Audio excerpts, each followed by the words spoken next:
Okay, it's important that you understand how I want you to do your design and production assignments. As I mentioned in the lecture the other day, the size of your assignments are here on this page and a short description of them. So the first one will be, among the design projects, will be the broadsheet that I started to demonstrate in the lecture on Monday. And that's 16 inches by 12 inches in dimension. It takes a half inch off of each side, for the call it whatever, you know what I mean, for the border, whatever, so the printer can print. So the printers always need a little bit of edge on all sides, and that's why we have to give margin on the papers, if for no other reason, even if you didn't want to do it for to make it look more pleasing, with a little bit of white space, we have to do it for the printers to print. So I won't go through those right now. I went previously over the top part, what I expect in the design, as far as making sure you have a center of focus in the top part of the page. We looked at some examples of some bad examples and some good examples in class. So I went through that. I also went through some good and bad examples where people were not keeping modular and confusing the reader, where in some cases they didn't keep the story under the headline, they weren't modular, they didn't keep it rectangular, and all the problems that those things cause. Places where they had stuff that was too tight, with boxes touching text and headlines touching text and things like that. So I'm not going to go through that all again. We went through it once. It is on Moodle if you want to watch it again. But I'm going to go ahead and go through the next several parts. The first part, design, is worth about 25% of your grade on any of these design projects, unless I tell you otherwise. The graphics are worth about 20%, and in lots of ways they're the easiest, but for some reason students ignore them a lot of times. And so you do want to, overall, you want to create that center of focus, and you want that dynamic flow, so that it interrelates between the graphics and the design, because you're in creating the center of focus, you want to make one of your photos bigger. It relates to cropping. The more you crop, the bigger the center image within your photo can be enlarged in the same amount of space. So, if you have, if you're going to have a photo, this big, whatever. Let's say in a broadsheet, you're going to have a big photo the size of a A4 page, let's say. Well, if it has lots of dead space that you can crop out, then the center image, the main image within that photo, becomes bigger as you crop off the dead space and then enlarge the remaining photo. And so how you crop also affects how dominant your focus or your focal point is within your own photo. I've seen, I don't have a good example to show you right now, but as we go through some of your work after this first project, or I may find some other ones that I can demonstrate this principle on, there are times when there are two pictures about the same size at top and bottom, but the one at bottom is actually more powerful because it's been cropped tighter, and so the image inside that photo is bigger. Whereas the one at top might be a picture of several people. So all the images inside the picture are smaller, and that makes it less dominant. So you can actually end up with a dominant photo at the bottom just by having the same size photos, but having the image inside the photo be more dominant in the one below, and the one at top the images being smaller within the photo. So you need to try to avoid that. Of course, if your photo at top is bigger, that's the main thing you want to do, is make sure your center of focus, your main photo is bigger and is on the top half of the page someplace. Not necessarily the very top photo, but in the top half of the page. And so number 13 here is to enhance the power of your graphics, and that has a lot to do with like I say, the part of it has to do with cropping, but also part of it has to do with when you're first taking the photos, or the photo you're looking for. Part of your job as the editor will be choosing the photo to use. you may have on staff a photo editor. Nonetheless, the copy editor can override the photo editor when it comes to selecting the photo he wants for his page. And so, in a sense, you are a photo editor also, and actually have power over the photo editor. And so you can screw up a good thing real easily if you don't understand what you're looking for. And this goes back to what I've talked about before as far as having some action, some emotion, something that makes your photo not look like somebody just smiling at the camera. If you have a posed photo, there's no action in it, there's nothing interesting in it. It's just your plain run-of-the-mill family photo of somebody smiling at the camera. So that's not a journalistic photo. I know some people teach, and I'm not saying here, I'm thinking of people at other universities, they teach photojournalism, they teach people smiling at the camera. I'm sorry, that's not photojournalism. A lot of even photojournalists, I know, very good journalists end up, in some cases, creating portrait-type photos that are not photojournalism either. So it doesn't, even within the professional industry, we see it done sometimes, but that's not the ideal by any means.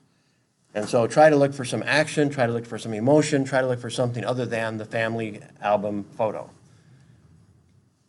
So you're trying to capture the moment, and so how the picture's taken, how you choose, which photo you choose, how you choose to crop the photo, all relate to how much power that photo will have. One of the things that I should have shown it to you in some of the pages I saw that I was showing you the other day, but you don't want, I'll just explain it for now and I'll review it again as I go through other pages over this semester. You don't want photos looking off the page. So what I mean by that is if you have a photo that's looking left, you don't put it in the left-hand column of your page and have him looking off the page. You put him on the right side of your page looking into the page. So now, if you really feel like you need them on the left side of your page, then flip the photo. You can use Photoshop or IrfanView. I told you about the free version of IrfanView last week. You can use these sorts of softwares that you can flop a photo.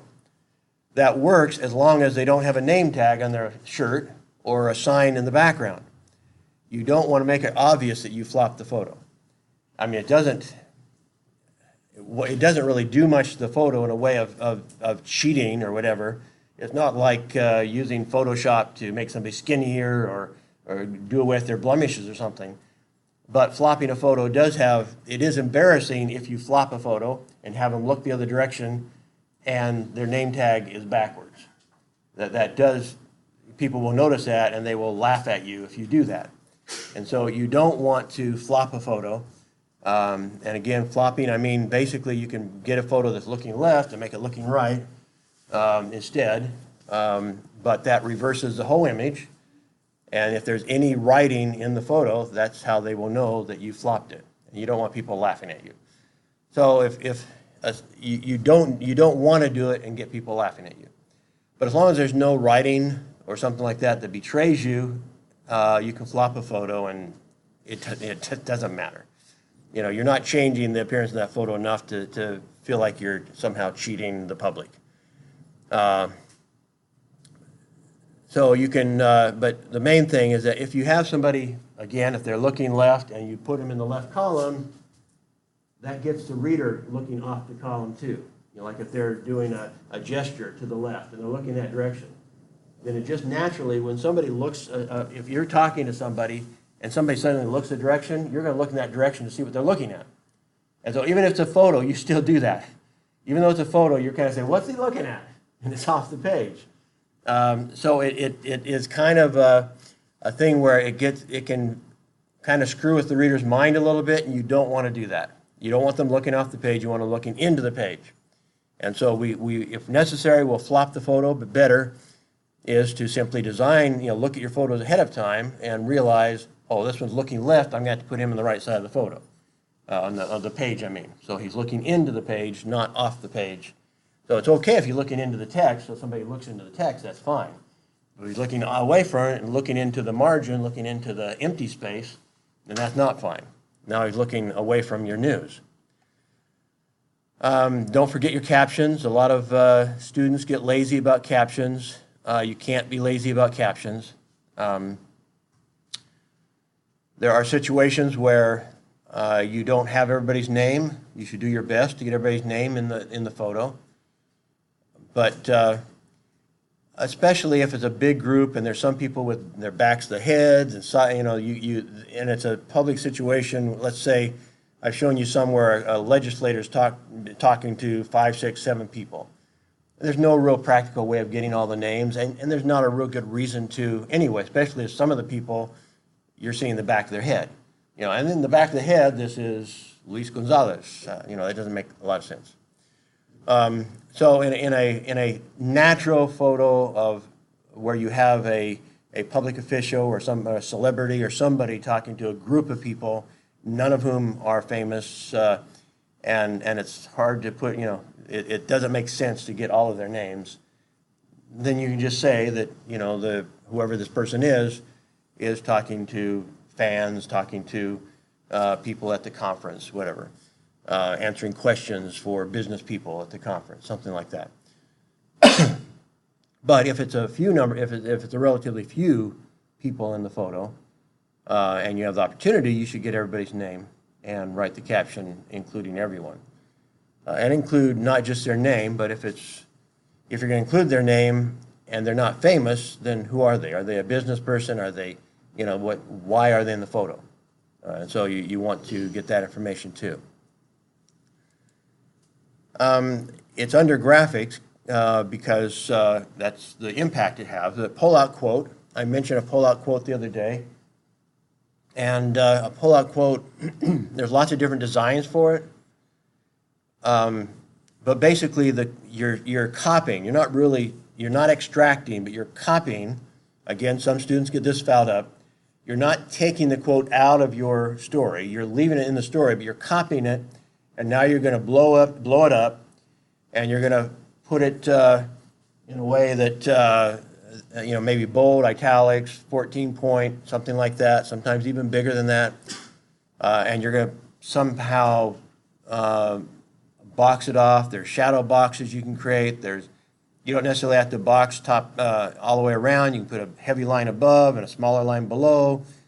There's lots of things you can do, but the whole purpose of this is to make it into a graphic and to get people to look at your story because they see an interesting quote that draws them into it. So it's kind of a new entry point. And so first off, choose a good quote. In my example, I just ran my eyes down real quick, found a quote and put it in there, but that wasn't necessarily the best quote to use. And so you want to find a good quote that will interest people and make them want to go into the story if they haven't decided to read it yet. But its purpose is to act as a graphic. And so you need it at least there are cases, I was going to say at least 14 point, but that's not necessarily true. For example, I've used some pull-out quotes that are only a half column wide. Well, if they're only a half column wide, you're not going to fit in 14 point text.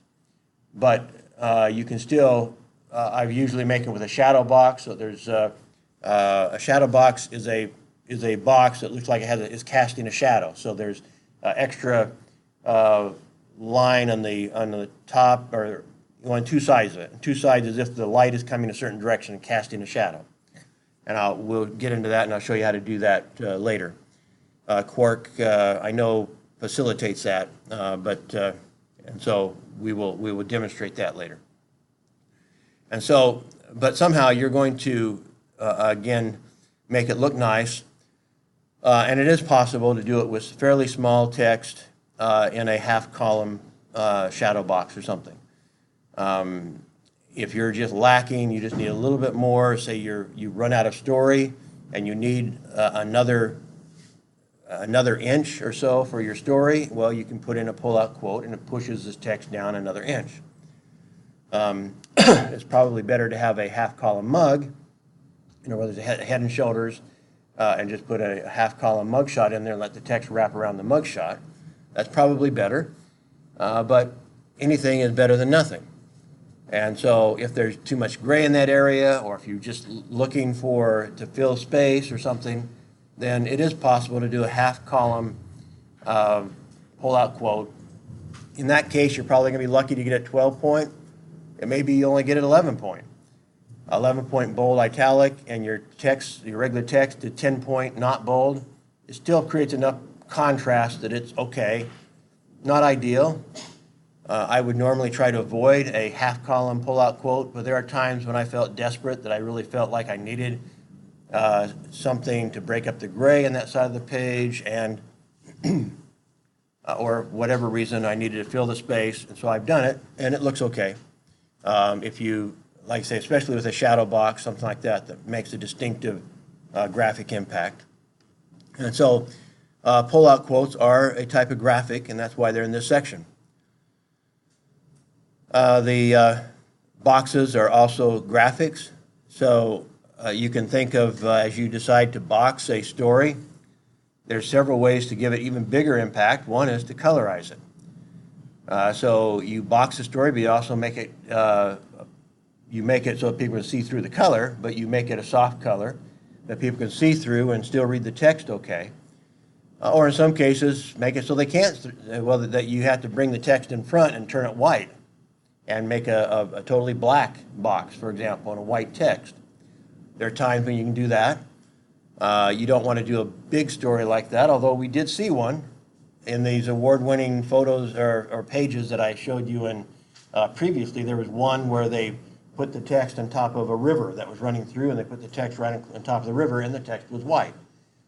You have to be really careful with that to make sure it's easy to read, make sure that, again, that the readers don't have a problem with it. So maybe make it a little bit, in that case, if you're doing it for graphic purposes, maybe make it a little bit bigger text, but just make sure it's very, very clear to your reader, or they're not going to like you very much. And you're going to lose the power of the graphic power that you were trying to apply to it. Going to headlines. So more complicated, and more students ignore this part and screw it up time after time after time because they've decided, oh, that's too complicated, I'm going to ignore this part. Not a good idea to ignore this part. It's worth 25% of your grade. Headline writing is a very, very, very, very, very important function of editors. I think, contrary to what was suggested in the textbook, I'd say by far in most newspapers, the editors write the headlines. The copy editors do. Not the design editor, but the copy editors. For one thing, the design editor in many cases doesn't even hardly read the story. He only looks at it very superficially because his job is to design a pretty page. And he hands it off to somebody else to paginate, to use Quark Express or use InDesign to produce. And so he hasn't even read the story. That's not his job to be that kind of an editor. He's designing the page.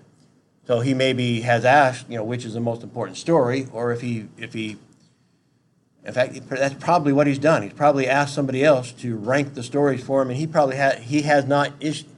not hired. He's an artist, basically. A design editor is an artist. How to make a page look beautiful. And so he's not really expected to be a wordsmith, a real editor in many cases. He's an artist. And so they don't give him typically they do not give a design editor much responsibility over the content, only how to design it and make it look good. And so, as I said, it's very likely that a content editor tells him which is the most important story, what he should put at the top, and he does it. He doesn't do it because he knows the story's good. He doesn't even have any responsibility for that. His job is to design. That's it. So he may look at it very casually to see, is there stuff here for a pull-out quote? I'll tell the people to do a pull-out quote, whatever. But the bottom line is the copy editors are usually the ones who write the headlines. The book suggested that the journalists frequently write a headline. I don't mind if a reporter does that, but that's not their job. And in my experience, they don't do it very often. Sometimes I have asked my reporters to suggest a headline, and just as a starting point. And I usually don't accept it. It usually isn't very good because they're not editors, they're writers. And so the copy editors usually end up writing the headline, or a person acting in the stead of a copy editor in a smaller newspaper may have multi maybe a multitasker, maybe a content editor and a copy editor both, like I've been many times, and you do that as part of your job. So and the headline is your, what do you call it? It's kind of your showcase. It is the way you get your readers in. And so if you don't do a good job of headline writing, then you haven't been a good editor. Your job as a headline writer is really, really important because that's what attracts readers to your story. That with your photo. So a good photo and a good headline is the right combination to get people to read your story. Hopefully you also have a good lead and you have a good story, but to at least get people to look at the story, to read the lead, it's the headline and the art that are most powerful in getting them to even read that lead and then deciding to continue in the story or not. So the headline does have to emphasize the whammy, the hook, whatever you call it. You want to grab their attention. With some of these designs that I showed you, such that has a hammer, your main headline is a little bit of a curiosity grabber, but hopefully still in trying to grab your attention in a way that attracts your curiosity, still suggests a little bit the subject that you're writing about. And in that case, you have a fairly big subheadline that will tell the rest of the story, and it should be fairly good size. So if you're using a hammer, the hammer should be probably at least 60 point, and that means your subheadline somewhere around 30 point. And so you still have a good size, you have a pretty good size subheadline as well to give the rest of the story on your headline. All of these, the headline, the subheads, the subtitles. Remember the difference between a subheadline and a subtitle? A subheadline is going to be right close to the headline. So you typically write below it. It could be, if the headline goes across 6 columns of a broadsheet, the subheadline is still most frequently just 1 column. Sometimes it might be 2 columns. And there are occasions, especially if the main headline is a hammerhead, then it may go the full width. But usually your subheadline does not go the same width as the headline. Usually it's narrower, and usually just 1 column. But all of these things, the headline, the subtitles, meanwhile, are the things that go within the text itself. So if you have a long story, then somewhere around every 8 paragraphs or so, you put a little subtitle within it, which might be just 1 line, might be only 3-4 words that fit into 1 line, and it's going to be bold. Your newspaper will choose the style. It might be like 1 point size bigger and bold. Some might make it all caps, but I don't suggest that, but some might. But every 8 paragraphs or so, starting, then you start putting in these subtitles because it's a long story and you're trying to keep people's attention. And so the subtitle should be interesting to keep people reading. There's something more I want to read about. There's something more I want to read about. And so while typically you don't have a lot of words in a subtitle, like 4 words, you could have longer. It again would depend on your newspaper style. The newspaper would decide what they want their subtitles to look like. But you usually don't have them unless you have a long story. Again, one that's, let's say, at least 15 paragraphs, and even that would suggest you really only have 1 subtitle in it. Because you're going every 8 paragraphs, then you're not doing it with paragraph 1, you're waiting until paragraph 8 before you do another subtitle. Well, if you only have 15 paragraphs, you don't have room for another subtitle. So even a 15 paragraph story, you only have 1 subtitle in it. So you're going to have to get on to like 24 paragraphs before you have 2 subtitles and so forth. So anyway, all those are graphic devices to help keep people reading your story. We went through the page I copied out of another textbook, and more or less this is what they said, but in a shorter form and in my critique sheet. So a 6-column headline. What this is trying to say, you might want to look up here and pay attention. 6-column headline, it says if 1 line only. So a 6-column headline should only be 1 line of type. And it should be at the bottom. If it's at the bottom of the page, it should be some at no less than 24 point, and maybe 36 point, probably be about the biggest at the bottom of the page. But at the top, you're talking more like 36 to 72 point towards the top. 36 being the very smallest, and maybe I should put 40, but at least 36. And I would say the same if if you have a 5-column and it's in a broadsheet, so you leave 1 column for a 1-column story. Down the side, for example, you're still only going to use a 1 line. And indeed, that textbook said if it's a 4-column headline, even on a broadsheet where you have 2 more columns besides that, you're still only going to have a 1-line headline and a 4-column 1 line if it's a 4-column headline.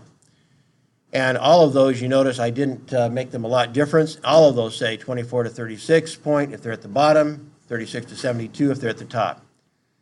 Of course, at the tabloid, we're saying that our typical tabloid is 4 columns. So you notice in the first two, under 6-column and 5-column, that's only for a broadsheet, because the presumption is you're going with a 4-column, standard 4-column on your tabloid, which is narrower and so forth. So tabloid, in essence, says the same thing, 24 to 36 at the top, 36 to 72 at the top of the page. Or excuse me, 24 to 36 at the bottom of the page, 36 to 72 point at the top of the page. Again, only 1 line. So whether it's in a tabloid or in a broadsheet, once you go to 4 columns, it's only 1 line of text. You can have a subheadline underneath that if you want to, but 1 line of main text on your headline, and you can do whatever you want to do with your subheadline. So then as it gets, in remembering as you go down, then a 3-column headline can have 2 lines. Doesn't have to have 2, but it can have 2 lines of text. And it can be a little bit smaller, but at least if it's at the top of the page, it still should be pretty big if it's a 3-column headline. So 24 to 36 still. So you notice 24 to 36 is on almost all of these widths, you want somewhere in that range. If it's at the bottom of the page and at the top, now the narrower it gets, the smaller the type is when you look at the top of the page, or at the top of the page. So if it's a 3-column, you can have 2 lines, and you can go at the top, it should still be at least 36 and up to 60 point. If it's at the bottom, then it can be down, again, 24 to 36 still. At a 2-column, still you're looking in that range, 24 to 36 at the bottom, 30 to 48 point at the top. If it's a 1-column headline, it gets tougher to do. At the bottom, 18 to 24 point. At the top, 24 to 30 point. I think mine differs a little bit from the that other textbook I showed the page from. When it gets to the bottom, I want bigger headlines. Even if they're 1 column, they're harder to write. I still want them. Notice the summary sentence. Well, first off, the subheadlines, 16 point to as large as 36 point, is still half the size of the main headline. So you want it to be about half the size of the main headline. The subheads. Usually, your main headline would be bold, and your subhead would be light face, not bold. Typically. With summary sentences, you want them to be a little bit bigger than your text. Your text is 10 point, so you want your summary sentences to be 12 or 14 point and boldface to stand out. Again, a subheadline, we'll talk about it a little more in a second. They use headlinees. They avoid articles. Like I say, number 23 talks about headlinees. I'll talk about that more in a second. Subheadlines do not have a period at the end. They do not. They use an abbreviated way of expressing itself, where the summary sentence is exactly that. It's a full sentence. It is kind of like a second lead. And so in essence, when you use summary sentences, you're writing 2 leads. And they have to be a little bit redundant. So I don't particularly like the idea of summary leads, summary sentences.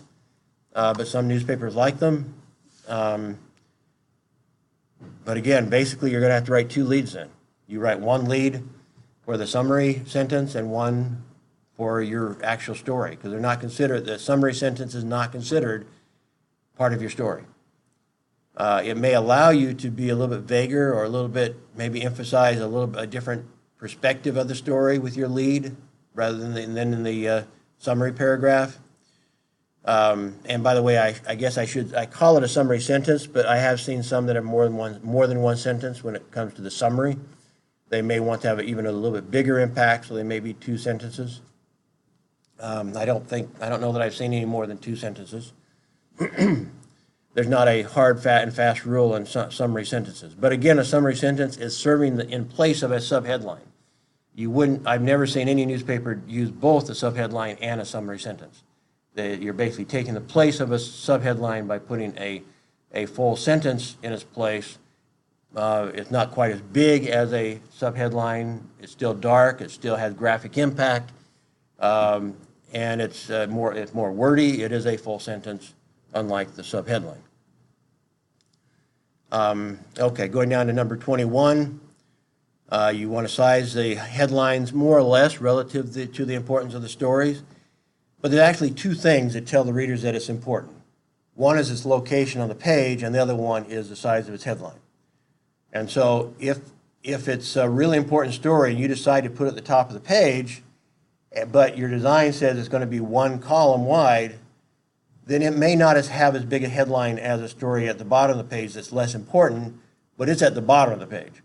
And so a more important story might still have a little bit smaller headline because you're fitting it for design purposes on the top of the page than a less important story at the bottom of the page that has been placed at the bottom because it's not as important. So you have those 2 elements that tell a reader that it's important. Where is it on the page, and how big is the headline? So if you're putting it at the top of the page and it's only 1 column wide, as I've said, you're going to be lucky to get it 30 point. Whereas another story at the bottom of the page, and it's going 5 columns, you're going to make that 36 point maybe.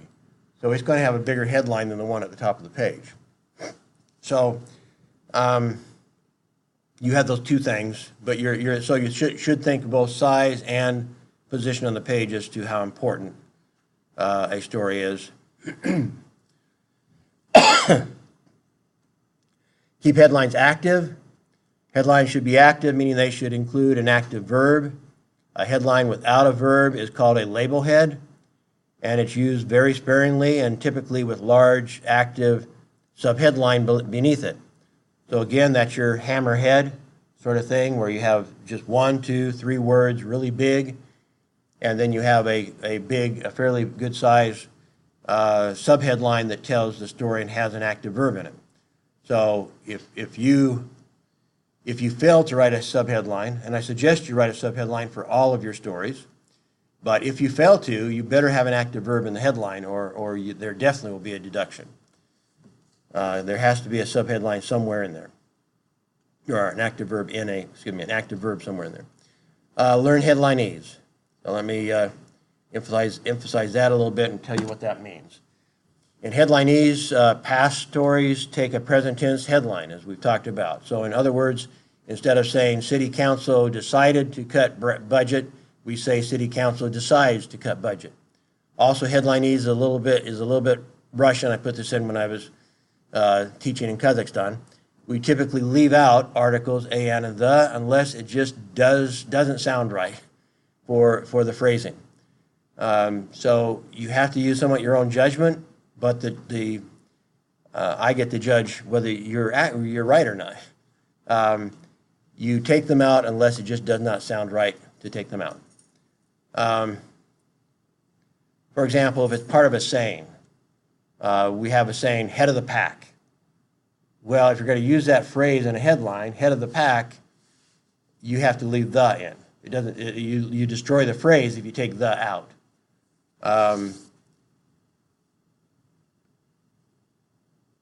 If you want to say a big deal, something's really important, a big deal, it sounds funny to use big deal without in front of it. So you might say tax hike, a big deal. Well, tax hike, big deal doesn't make sense. So, so sometimes you have to put the article in, but those are exceptions, not the rule. Sentence capitalization. Newspapers determine their own rules as to if and when headlines can be all caps, all capital letters, or simply, I call them all caps. In the title capitalization, or if not all caps, then how about title capitalization? Do you make them like a title where every major word is capitalized? Or do you capitalize like a sentence? As we look at the 30 pages, or the 33 pages that I've copied from American newspapers, I've noticed several things. First off, almost none of them uses title capitalization. So I urge you, in fact, our style will be not to use style capitalization. Very few of them, no, I better back up, more than I thought, but still not the majority, but more than I thought use all cap headlines sometimes. Not very often, but sometimes. Like maybe once on a page or something, they will use all capital letters on a headline. I don't like that, and I'm going to say from our style, we use all caps only with a hammerhead. That's the only time to use an all cap headline or a disaster. You know, if there's if terrorists attack the university and somebody writes a story about it, we might use all caps on the headline. But all caps is like shouting it. I mean, that's what we say in social media. All caps is like shouting.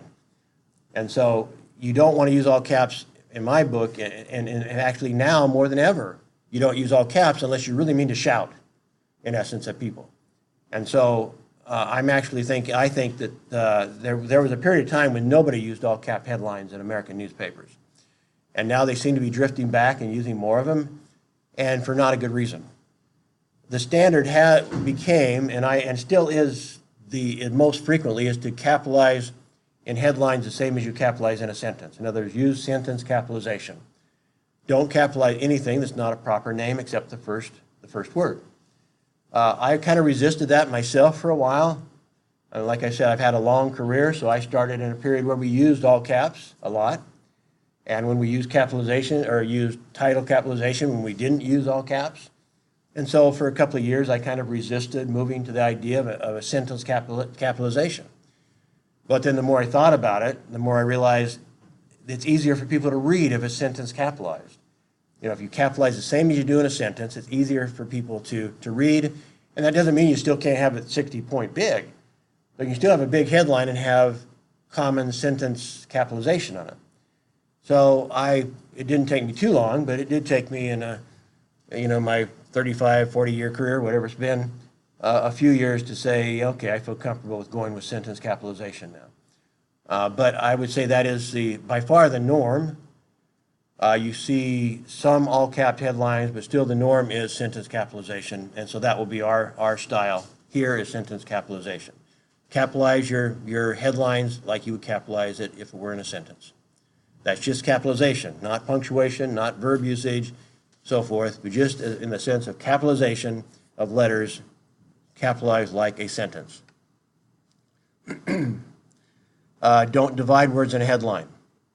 Now, even if Quark does it for you, it's your responsibility. You do not capitalize you do not allow a headline to hyphenate. If it hyphenates for you, then what you do is you click in front of the word that's hyphenated and you hit Shift-Enter. Not Enter, but Shift-Enter. If you hit, in some cases, depending on your way you've set up your style, an Enter will do some things you don't want it to do, like give a little more extra space, give an indent, whatever. So you need to get used to, if you want a line break, we call line break, but not a new paragraph, you hit Shift-Enter. And so if you get to a word and Quark wants to hyphenate it, and you know the rule that says you don't hyphenate headlines, then you click in front of it, hit Shift-Enter, and kick it to the next line. So don't let it hyphenate. Fill the headline space available. Unless you're doing it for strategic design purposes, I expect the full width of your headline to match the full width that you have to put it in. As I showed you in the lecture the other day, you can increase by even 1/2 point at a time. But that may be uncomfortable for some of you, but at least one point at a time, you can click in there and change the point size of the headline and go 1 point up at a time until you fill almost exactly the space available. Now, you can't do that with multiple lines. I mean, if you have multiple lines, you have to do them all or nothing. You can't do one line and not do the other line. And so all the lines of a multi-line headline have to be the same size, and that's where it gets tricky, trying to write your headline so that, say you have a 4-line, 1-column headline. It's one thing to fill, to make it pretty good size, and it's even trickier that every line should be within 3 characters of each other in their length. So 4 lines and a very narrow column, and make every line come within 3 characters of each other. That is kind of like solving a puzzle. In fact, the whole design of a newspaper, once you get to doing it and learning to enjoy it, it is a kind of a puzzle. It is putting together a puzzle. In this case, you do not have a design to copy. You're creating the puzzle as you design it. And so how do I piece it together and keep all the rules? Big headlines, fill the space, use the right words to make the lines come out even, as close to even as possible, within 3 characters of each other. Once you learn the rules, now the game becomes, the puzzle becomes how to keep the rules and make a pleasing looking page and say what you want to say, do what you want to do, have the impact you want to have. Again, the subheadlines keep the same rules. You don't let them divide. You don't let them hyphenate at the end of a line. You use all the same rules, basically, that you do with the headline. Okay, next section then is text, 20%, so a little bit less important and should be easier to do. There are fewer technicalities to text, but a lot of students still ignore the rules and have points taken off even at the end of the semester. So, number 28, be consistent in the use of text.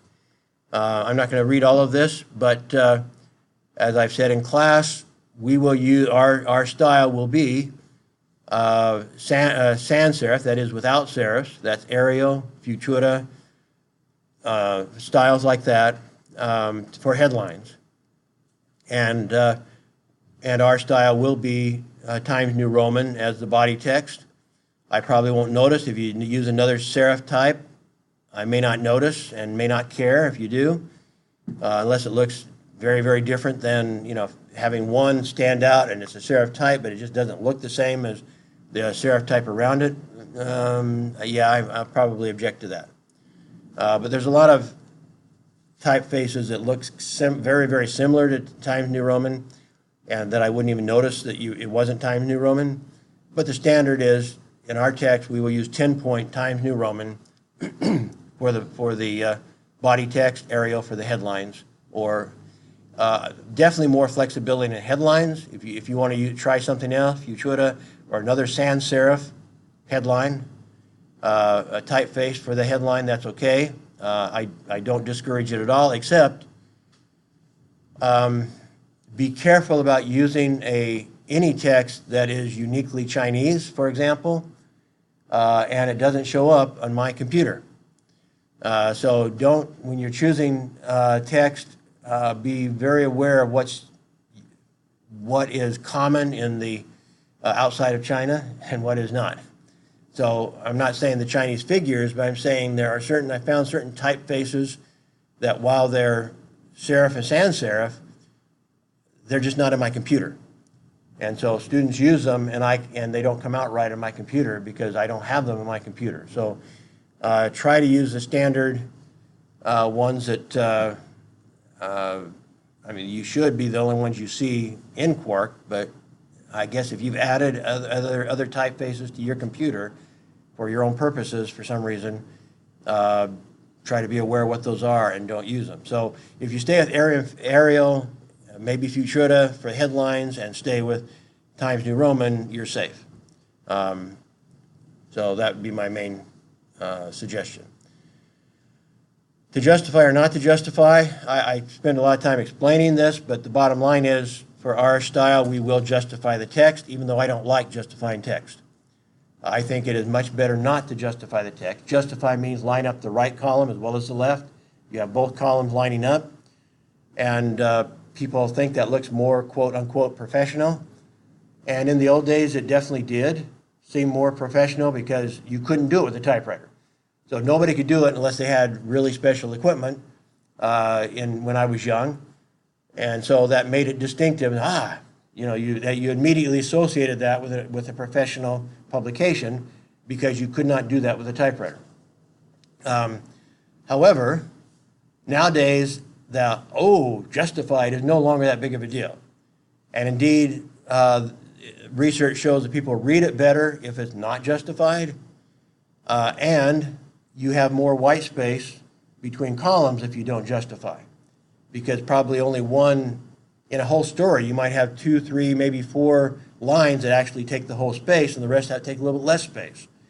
Because to justify, what they're doing is putting false spaces between words to make them line up in the right column. And so that's one reason why you can't read it as well, because you have all these false spaces. It's not natural spacing between the words. Why I think it actually looks better to not do that, because then we have the extra white space between the columns. In fact, you can even have tighter margins or tighter gutters between columns if you go what we call ragged right, not justified, because almost every line is shorter than the maximum. You only have a few lines that reach maximum, so you could actually make your gutters a little bit smaller and get away with it and still make it look like you had extra white space, because you actually would have extra white space overall, on average. But nonetheless, most newspapers justify, so I'm going to say let's justify, even though I don't like it. Even though if it was my own newspaper, I would not justify. With my newspapers, I never justify the columns, because I go for the readability and I go for the extra white space. And I'm not impressed by the justification. Linked text boxes in desktop publishing.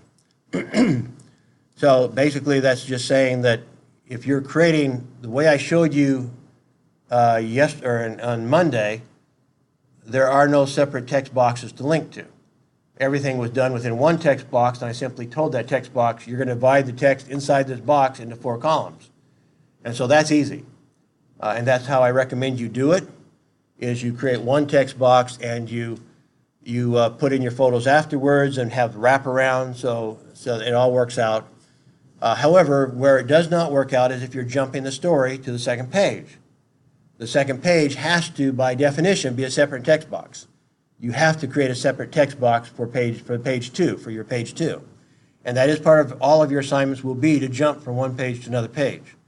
And so you create a new text box, and now you're going to have to learn how to jump it, how to link them, because if you don't link them and then you start editing, and let's say you don't link them, and then you decide to take out some of the words in the front page, now suddenly you're going to have a gap of white space at the bottom of that because it's not linked to page 2, and it can't draw on page 2 to bring more text back into page 1.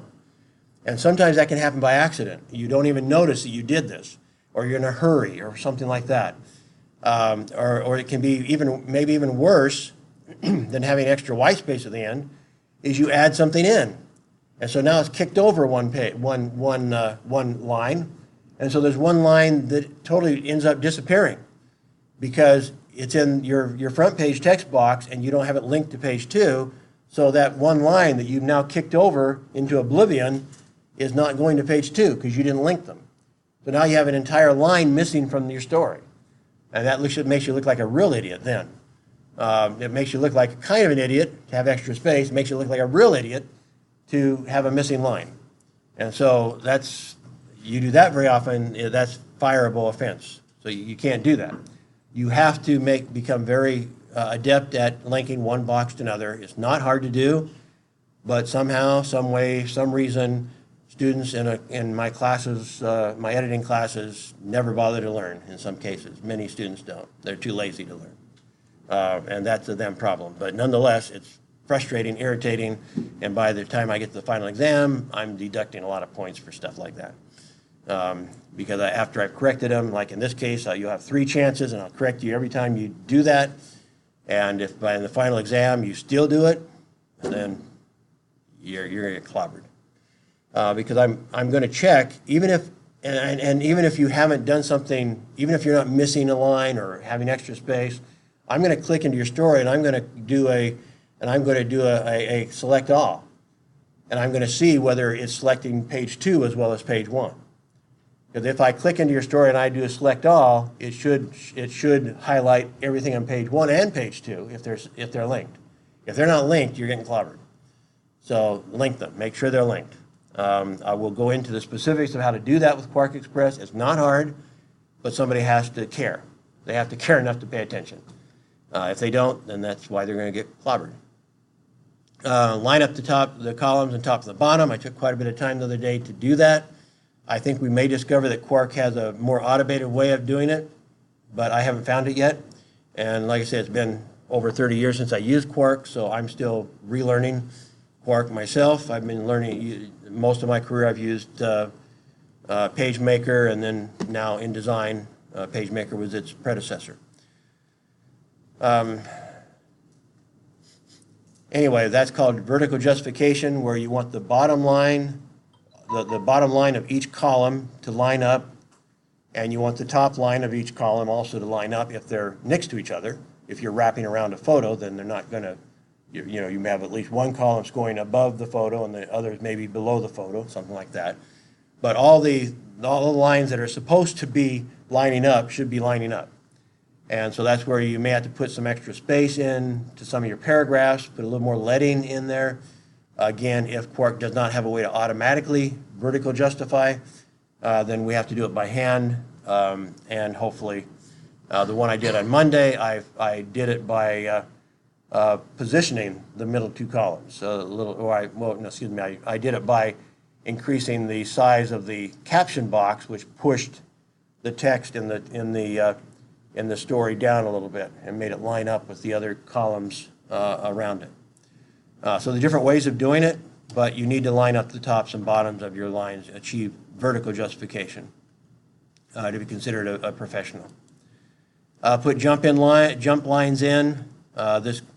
So with each story, if you're going to jump it, you're going to have like a label head, and this is basically the type size of what you're seeing right here. So it's not a headline.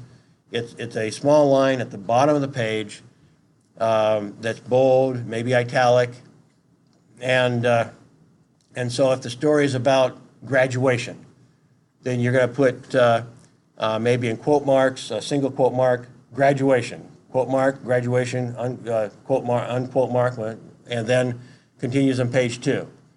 And then on page 2, you're going to say label head, graduation, in single quote marks, continues from page 1.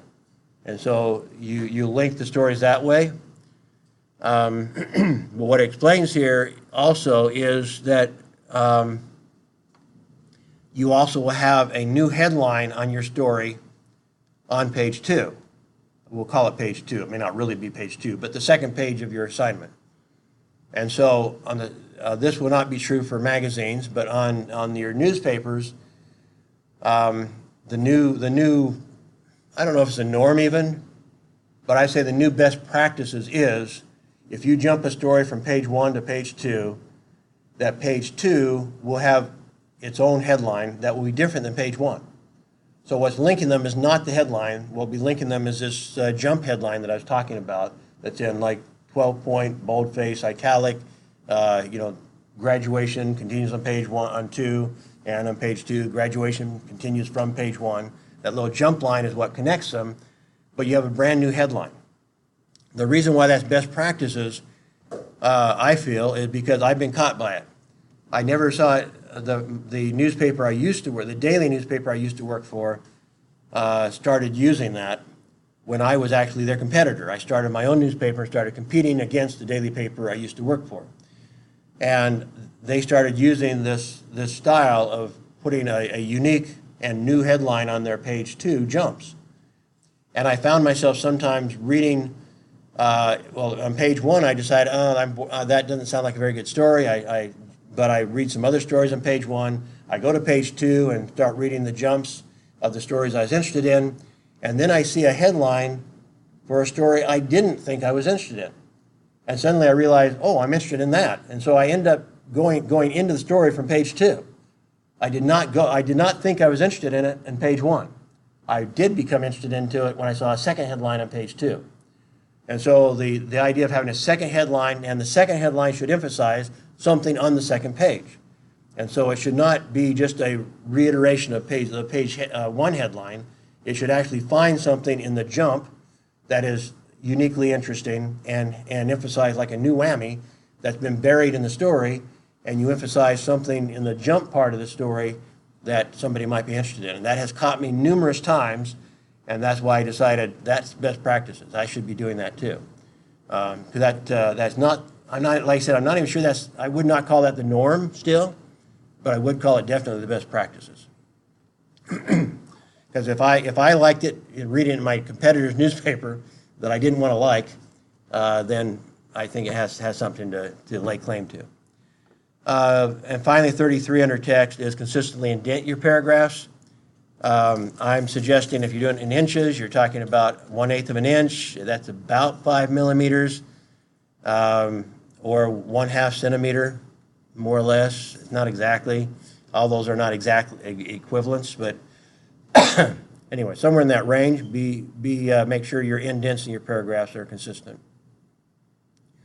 And then the last 2 items here under editing is only 10%, and I don't say much about it, but it's basically make sure that you've done your editing. In our purposes here, I will want you to do some pretty good, you're going to be giving some other people's stories to put on your pages. You will be given, 3 weeks or 3 or 4 weeks to do your assignment. One of your assignments is to edit those stories. And so I expect you to try to improve the stories. And I have decided something a little different. And that is I'm going to, if you do the math, you realize that if each one of you is going to use 5 stories for your broadsheet assignment, and everybody in the class is going to use 5 stories, then you're going to be using more, the same 5 stories are going to be used by more than one person. Now, I was originally going to try to separate it in such a way so that we would have an entire publication in one class. But now, or one tutorial. Now I'm thinking I won't do that. I may have, like four individuals in this class use the same stories, and then, so in this, say if there are 24 people, then, and 4 people were using the same stories, that would mean we'd only be covering 6 pages plus the jumps. So, and the reason why I would do that is just partly so I can kind of compare your work to each other. So indeed, if I'm looking at editing and there's 4 people in this class that are editing the same stories, then it gives me a way of comparing people in this class to each other a little bit better in this tutorial. So that's what I'm leaning towards right now. I haven't decided. I have to decide by Monday, or at least by Tuesday when I start making assignments, and to which pages each of you will be doing. But that's where I'm kind of leaning right now, so that 4 of you in the class, and I might even try to make it so that, people at the same table are all doing the same stories. And then maybe a couple of renegades out here in the outpost here.